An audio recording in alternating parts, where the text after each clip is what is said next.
Financial freedom ব্যাপারটা কি? বাংলা বললে দাঁড়ায় আর্থিক স্বাধীনতা। তাহলে কি আমরা পরাধীন এখন রয়েছি? পরাধীনতা মানে কি? পরাধীনতা কথা অর্থ হচ্ছে আমি এই মুহূর্তে যদি সমস্ত রকম আমার চাকরি থেকে ইনকাম, ব্যবসা থেকে সব বন্ধ হয়ে যায়, সেই মুহূর্তে আমি এবং আমার পরিবার পুরো শেষ হয়ে যাবে, কিছু থাকবে না, ভয়ঙ্কর পরিস্থিতি। কারণ স্বাধীনতা বলতে কি বোঝাচ্ছে? স্বাধীনতা কথার অর্থ হচ্ছে আমি এই মুহূর্তে যদি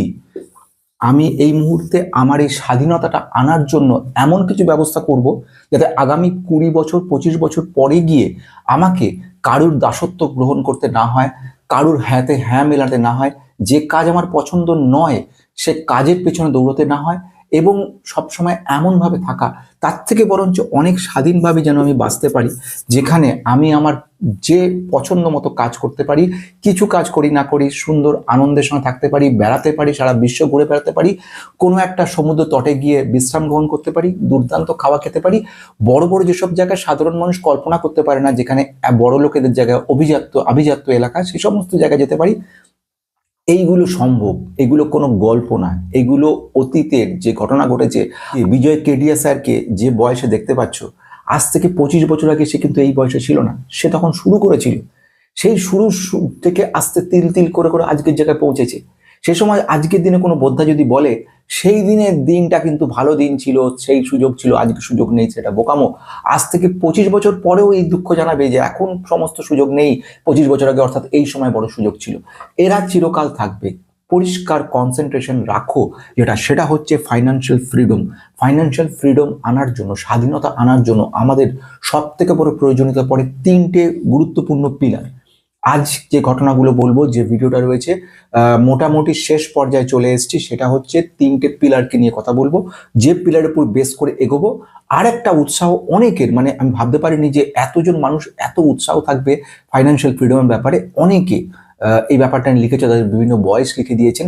আমি চেষ্টা করছি 3টে গ্রুপে ওদের বয়সগুলোকে ভাগ করে সেই অনুযায়ী একটা ব্যাপার তৈরি করার।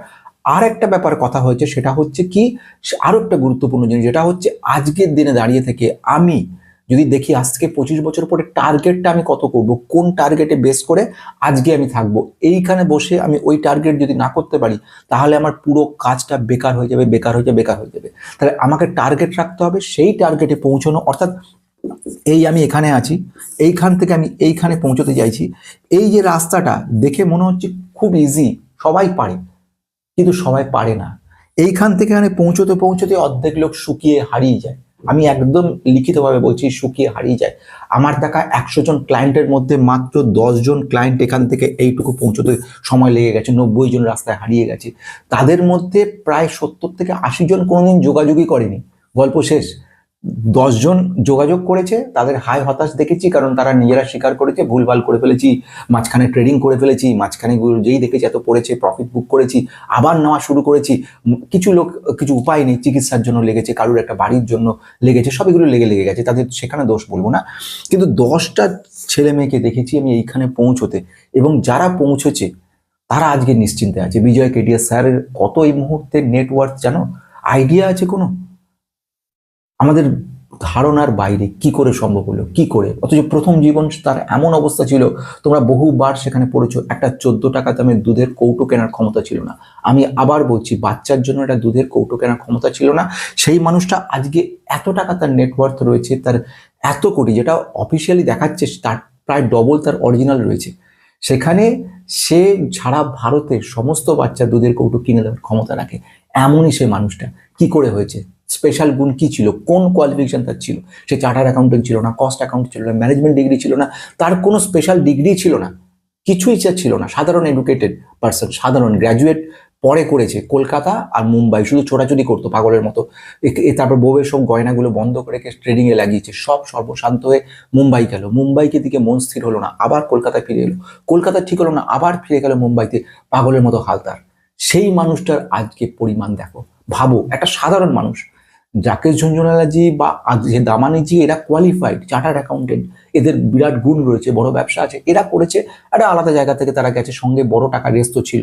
কিন্তু বিজয় কেডিয়া স্যারের কথা বলো, যে বাচ্চার দুধের কেনার পয়সা নেই, তাদের এটা তো সত্যি ঘটনা। এটা তো নিজে 1000বার বলেছে, প্রমাণ রয়েছে, তার সব গয়না জুয়া খেলাতে চলে গেছে। তারপরেও তো সে কিন্তু এই চেষ্টা করে গেছে, তারপরে তো সে চেষ্টা করছে। এবারে 3টে পিলারে যাব। এই জায়গাটা প্রচন্ড কঠিন, আমি বারবার বলছি, এখানে পৌঁছতে গেলে অনেকগুলো বাধা আছে। শুভ বারবারই বলছি, আমি তার কথা বলছি, 21 বছর তোর বয়স, তোকে কিন্তু প্রচুর, একদিন সময় আসবে মার্কেট ডাউন হয়ে যাবে, শুকিয়ে যাবে, একটা সময় আসবে তোর টাকার দরকার পড়বে, মনে হবে এত লাখ টাকা পড়ে রয়েছে আর আমি টাকা নেই আমার। এইগুলোকে কিন্তু লোভগুলো সম্বরণ করতে হবে, এইগুলো তোকে শেষ পর্যন্ত এখানে পৌঁছে দেবে। যদি তুই এখানে যেতে পারিস, আমি অ্যাসিওর করছি তুই যা পরিস্থিতি হবে তুই আনবিলিভেবল। এবার সবাইকে বলছি, খুব গুরুত্বপূর্ণ জায়গায় টোটালি কনসেন্ট্রেট করো বোর্ড। আমি আমার ফেস থেকে বোর্ডের ফেসের দিকে কিন্তু পাঠাচ্ছি, কারণ এইখানে যা লিখবো বলবো সেগুলোকে একটু মনোযোগ দেবে, তাতে পরে নিজেদের সুবিধা হবে, আমার না। আমার কথা প্রসঙ্গে বলে রাখা দরকার, যেহেতু সব জিনিস দিচ্ছে জ্ঞান দেওয়ার আগে আগে নিজেকে সামলাতে হয়, আমি সেটা মনে করি। আমি প্রায় পৌঁছে গেছি আমার ফাইন্যান্সিয়াল ফ্রিডমের একদম অলমোস্ট কাছে, বুঝতে পারছো? আমি কথা যখনই বলি আগে নিজের ঘর সামলাই, তারপর অন্যের ঘর দেখি। সুতরাং আমি আমার দিকে কনফার্ম হয়ে গেছি, তবে আমি কিন্তু তোমাদেরকে বড় মুখ করে বলছি। চলো আসা যাক ফটাফট কাজের দিকে, 3টে পিলারের দিকে। প্রথম আসছি ইনকাম গ্রোথ। প্রথম আমরা নজর দেবো কোথায়, সেটা হচ্ছে ইনকাম।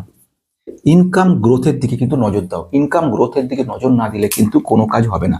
আমি এটাকে আউটলাইন করছি কালো কালি দিয়ে। কেন বলছি ইনকামটা, মানে প্রথম হচ্ছে source of income. Source of ইনকামটাকে কিন্তু বাড়ানোর চেষ্টা করতে হবে। প্রথম হচ্ছে কি, 10,000 টাকা তুমি পাচ্ছ, শুরু হচ্ছে এই নিয়ে 1,000 টাকা করে জমানো শুরু হয়ে গেল। Second level source of income 2, একে বলা হয় প্যাসিভ ইনকাম। এই ইনকামটা কি হবে, তোমাকে সাপোর্ট দেবে। সাপোর্ট মানে এটা কিন্তু তোমার হবি হোক, তোমার প্রফেশন হোক, তুমি সাইডে কোনো একটা কাজ করছো, অবসর সময়ে তুমি সেকেন্ড লেভেলে কাজ শুরু করছো, তোমার এখানে এডুকেশনটাও একটা কিন্তু এর মধ্যে পড়ে। এটা কিন্তু বহুবার মিস্টার ওয়ারেন বাফেট বারবার এই কথাটাই বলেছেন যে নিজেকে আপগ্রেড করো, নিজেকে আপগ্রেডেশন, নিজের উপর ইনভেস্টমেন্ট সব থেকে বড় ইনভেস্টমেন্ট। সুতরাং এই ইনকাম গ্রোথটাকে বাড়াতে গেলে তোমাকে স্পেশাল কিছু শিখতে হবে। আইটির কোনো কিছু শিখলে, এআই এর উপর কিছু শিখলে, ফটোগ্রাফির কিছু শিখলে, স্পেশাল ইনস্ট্রুমেন্টের কিছু শিখলে, কিছু না হলেও, যেরকম আমার এখানে একজন ক্লায়েন্টের কথা বলবো, ফুড সাপ্লাই করে, সারাদিন কাজ করে মাঝখানে সময়টার মধ্যে খাবার সাপ্লাই করার কাজ করছে। কেউ রান্না নিয়ে বসে গেল, বাড়িতে রান্না করছে, একটা ছোট ছোট টিম করে ফেললো, নিজের বাবা ছেলে মেয়ে মিলিয়ে টিলিয়ে একটা টিম হয়ে গেল, তারা গিয়ে সার্ভ করছে, বাড়ি বাড়ি হোম সার্ভিস দেওয়া, এইগুলো করা। ছোট ছোট হোম সার্ভিস বলতে এরকম কাজ হয়, টিকিট বুকিং করে দেওয়া, এইভাবে প্রফেশন শুরু করে দাও। ছোট ছোট এরকম করে, অনেকে থাম্বনেল ডিজাইন করে ইউটিউবের মধ্যে, অনেকে ছোট ছোট কাজ করে স্ক্রিপ্টিংগুলো তৈরি করা, এইগুলো ছোট ছোট কাজ সাইড বাই সাইড একটা করে সেকেন্ড সোর্স অফ ইনকামটাকে বাড়াও। এইটার জন্য দরকার পড়ে একটা ট্রেনিং নাও, ছোট করে ট্রেনিং নিয়ে চলে আসো। স্টক মার্কেটে কেউ থাকতে চাই যে ট্রেনিং নাও, ট্রেডিংয়ের কথা আমি কখনো বলবো না, ট্রেডিং থেকে 90% লস হয়। ইনভেস্টমেন্টের ব্যাপারে লেখে, সেখান থেকে ডিভিডেন্ড ইনকাম তৈরি করে ফেলো। ইনভেস্টমেন্ট যত বাড়বে তত সময় তোমার বাড়বে, আস্তে আস্তে ডিভিডেন্ড থেকে ইনকাম হওয়া শুরু হবে। পুরো কনসেন্ট্রেশন রাখো এখানে, বাইরের কনসেন্ট্রেশন কিচ্ছু নয়। বারবার মাঝে মাঝে মনে করাবো যে কনসেন্ট্রেশন করো এখানে, সোর্সটা একদম তৈরি হয়ে গেল। সোর্স হওয়া মানে ইনকাম গ্রোথ বাড়া, ইনকাম গ্রোথ মানে ইনভেস্টমেন্ট বাড়া। তোমার আগে 10,000 টাকা স্যালারি ছিল, তুমি এখান থেকে 5,000 টাকা পর্যন্ত, তোমার অল্প বয়স তুমি করতে পারতে 5,000 টাকা, তোমার বয়স বাড়লো, চাপ বাড়লো, 5,000 টাকা 2,000, 1,000, কখনো 500 টাকায় চলে গেল। এরকম হয়েছে, বহুবার দেখেছি। তার মানে হয়ে গেল কি, তোমার একদম সুন্দর কথা, সেটা হচ্ছে এইটা যদি 10-এর জায়গায় তোমার যদি 20,000-এ চলে যায় তোমার পক্ষে, তাহলে কিন্তু সবথেকে সুবিধা হবে, যে তোমার পক্ষে সুবিধা হবে 5,000 জায়গায় 10,000 টাকা ইনভেস্টমেন্ট করবে। তাহলে একদম সহজ ঘটনা, তোমাকে কিন্তু সোর্সটাকে বাড়াতে হবে।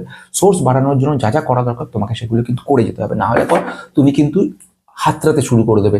সোর্সটাকে বাড়াতে হবে। এমনও তো অবস্থা তৈরি হতে পারে হঠাৎ করে চাকরিটা চলে গেল, আকছার ঘটছে অজস্র, কারণ এখন জগৎটা অন্যরকম। তখন এই সেকেন্ড সোর্স যেটা রয়েছে সেই সোর্সটাকে তোমার কাজে লাগবে। কোনো সম্মান, আত্মসম্মানটা গিয়ে মাথা ঘামালে চলবে না। আত্মসম্মানই থাকলে জীবনে কিচ্ছু হবে না। তোমাকে দরকার পড়ে ঠেলা নিয়ে ঘুরতে হতে পারে, দরকার পড়লে তোমাকে সবজি বিক্রি করতে, দরকার পড়লে যে কোনো কাজ করতে হতে পারে। দরকার নেই তোমার এলাকায় থেকে অন্য কোনো এলাকায় কাজ করো, যেটা হোক, কিন্তু সোর্সটাকে বাড়াতে হবে।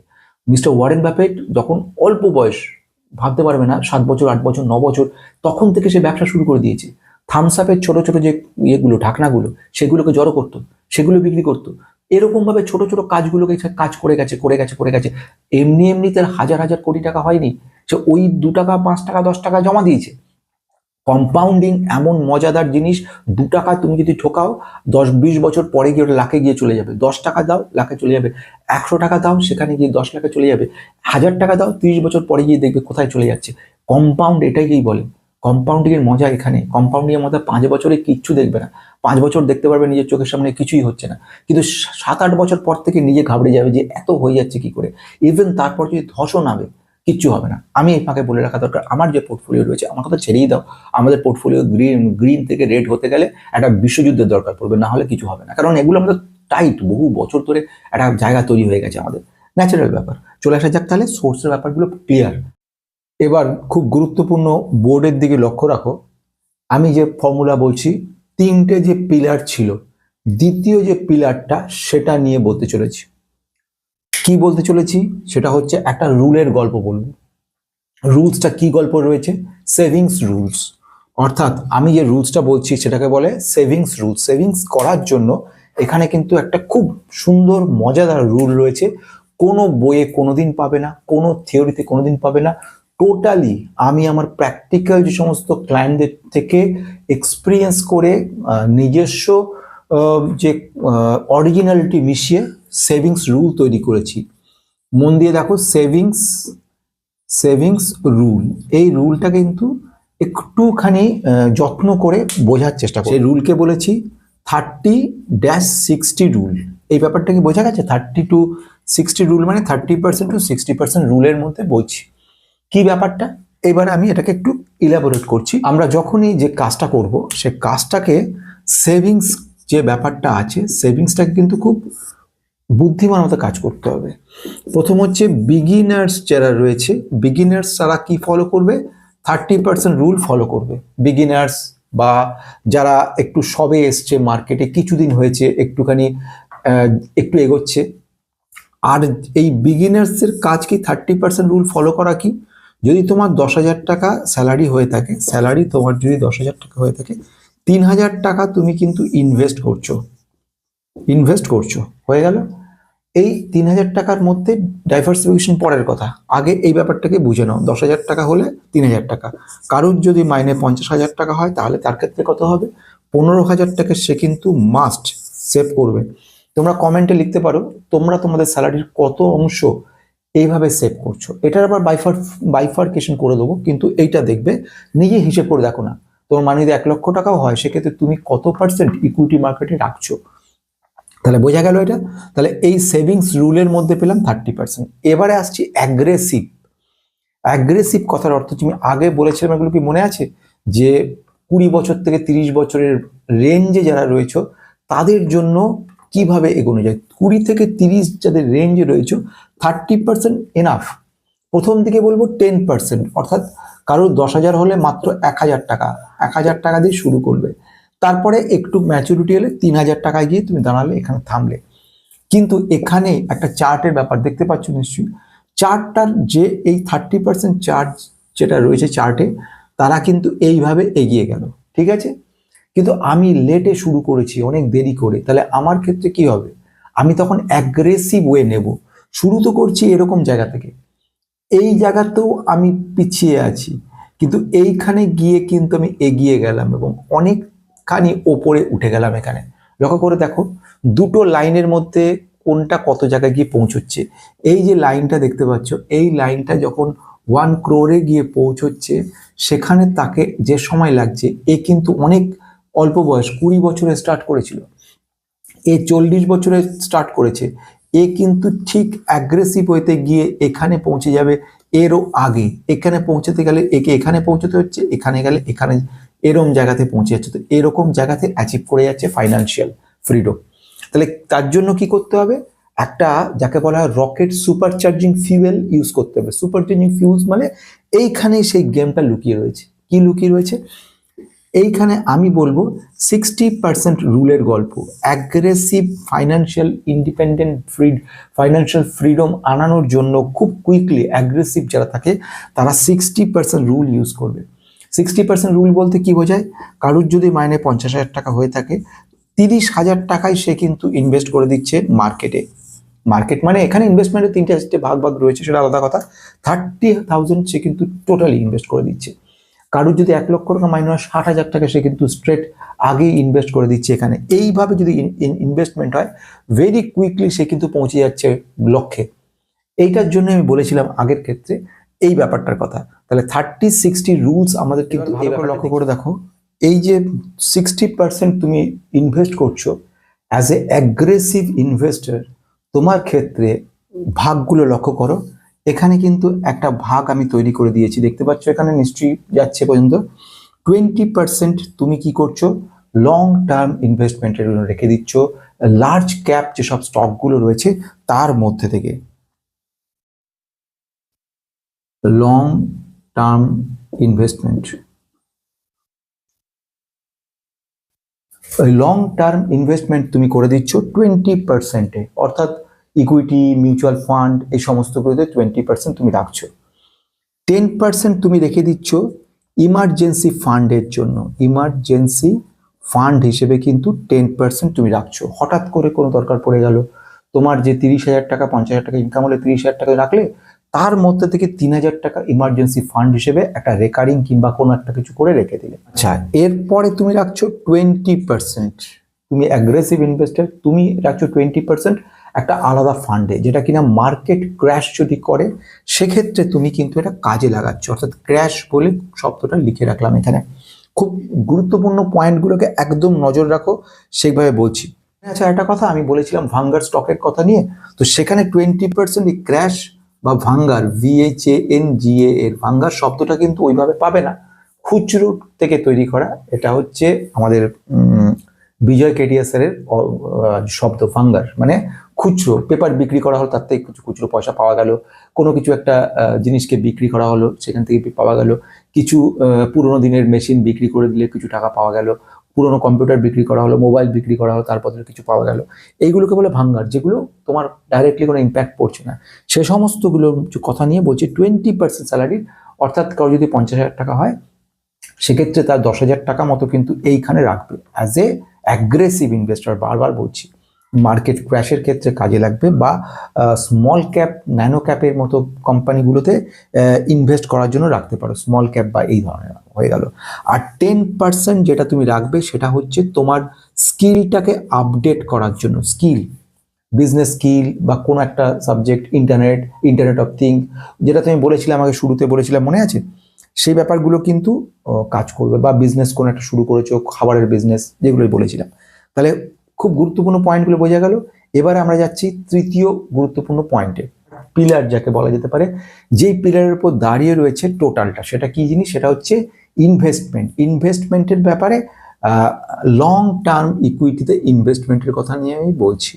লং টার্ম ইকুইটি, এই যে লং টার্ম ইকুইটি কথাটা কেন গুরুত্ব দিলাম এবং একটা পিলার বললাম, তার কারণ হচ্ছে আমরা লং টার্ম বলি ঠিকই, লং টার্ম বলতে বুঝি 1 বছর, 2 বছর, 3 বছর, 5 বছর। এই সুবাদে বলে রাখা, ধরো মিস্টার ওয়ারেন বাফেট, তার কেনা স্টক কোকোকোলা কিংবা এই যে স্টকগুলো রয়েছে সেগুলোতে ক্ষেত্রে কিন্তু এক একটা স্টক 40 বছর ধরে হোল্ড করছে, 40 ইয়ার্স। বিজয় কেডিয়া স্যারের এক একটা স্টক সেখান থেকে 20 বছরের বেশি। রাকেশ ঝুনঝুনওয়ালা টাইটান যেদিন প্রথম শুরু হয়েছিল সেদিন থেকে রেখে দিয়েছে। যদি দেখো বিজয় কেডিয়া স্যারের ক্ষেত্রেও অতুল অটো বা এই ধরনেরগুলো বহু বছর ধরে রেখে দিয়েছে। এরকম অনেক স্টক রেখে দিয়েছে, এগুলোকে বলে লং টার্ম। 2 বছর 3 বছরকে লং টার্ম বলে না, বলে 10 বছর, 15 বছর, 20 বছরকে বলে লং টার্ম। এই লং টার্ম হচ্ছে সবচেয়ে বড় পিলার। আজকের এই বিষয়গুলোর মধ্যে এরপরে আসবো আরেকটা ইন্টারেস্টিং পয়েন্ট, সেটা আসার আগে 3টে পিলারকে শক্ত করে দিই। প্রথম হচ্ছে একটা ইনকামটাকে বাড়ানোর চেষ্টা করতে হবে। কিভাবে বাড়াবে? সেকেন্ড, ইনকাম কিছু জোগাড় করা, সেই রিলেটেড ব্যাপার।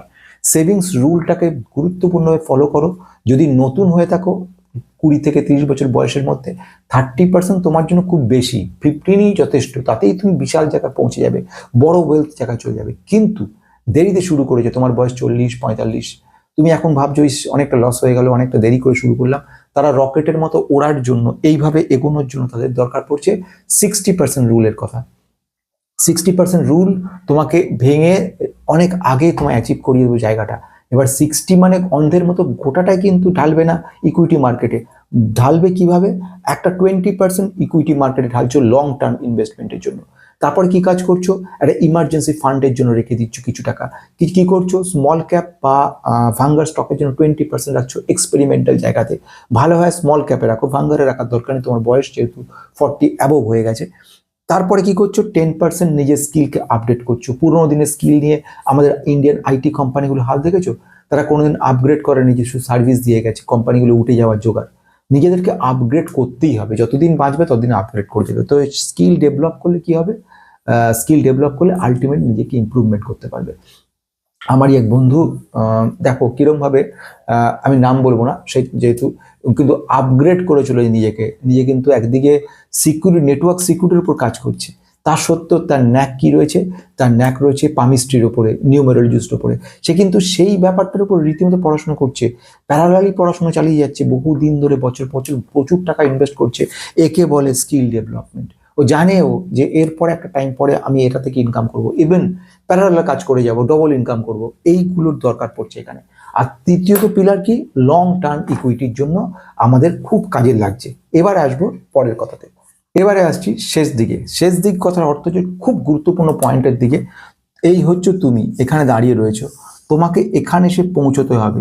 এই জায়গাতে পৌঁছতে গেলে তোমাকে দরকার পড়বে কি, কত টাকা তোমাকে টার্গেট করতে হবে। আমি প্রথমে যেটা বলছিলাম, টার্গেট করতে হবে। এখানে একটা খুব সুন্দর 4% রুলের কথা লেখা আছে।